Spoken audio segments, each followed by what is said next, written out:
আসসালামু আলাইকুম। আপনাদের সবাইকে ফ্যামিলি অগ্রতে স্বাগতম।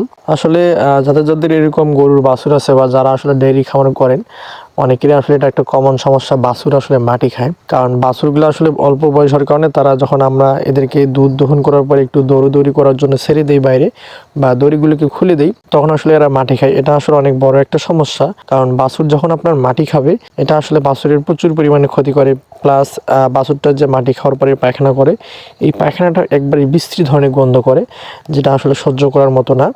যার কারণে আসলে বাছুরকে মাটি খাওয়া থেকে অবশ্যই দূরে রাখতে হবে।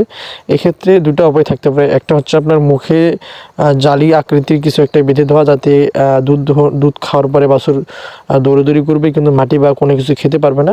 এটা একটা হতে পারে।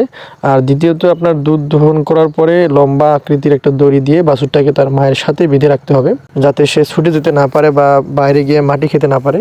এক্ষেত্রে একটা বিষয় হচ্ছে যে যখন আপনার গরুর দুধটা দহন করা হবে, গরুর তো আসলে দুধ দহন করার পরে বাছুরকে আবার আমরা আরেকবার দুধ খাইতে দিই। সেক্ষেত্রে দড়িটা একটু বড় করে বেঁধে দিলে হবে, তার মায়ের দুধ খেতে পারবে, প্লাস সে আসলে মাটিটা খেতে পারবে না।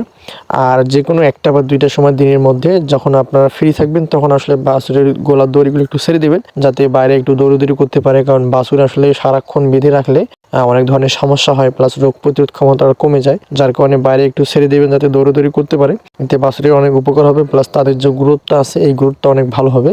তারা খুব তাড়াতাড়ি বড় হয়ে যাবে। আসলে শুধু যে খাওয়ার জন্য বা ভালো খাওয়া দিলেই যে গরুর বাছুর তাড়াতাড়ি বেড়ে যায় বা বৃদ্ধি পায়, তা আসলে না। এটা আসলে তাদের বাইরে একটু দৌড়াদৌড়ি প্লাস সূর্যের আলো সবকিছুর প্রয়োজন আছে। তো এই জন্য আমি আপনাদেরকে বলবো যে বাছুরের জন্য আপনারা সবসময় লক্ষ্য রাখবেন বাছুরের দিকে, যাতে তারা কোনোভাবেই মাটি বা বালু কোনো কিছু খেতে না পারে। এটা আসলে অনেক বড় ক্ষতি করে থাকে বাছুরের জন্য।